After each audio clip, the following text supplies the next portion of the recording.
తెల్లవారే వెలుగు రేఖలా పచ్చ పచ్చ పచ్చి మట్టి బొమ్మలా అల్లి బిల్లి వెన్న పాల నురగలా అచ్చ తెలుగు ఇంటి పూల కొమ్మలా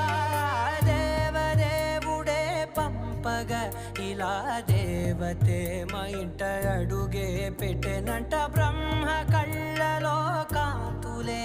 మా అమ్మలా మా కోసం మళ్ళీ లాలి పాడేనంట.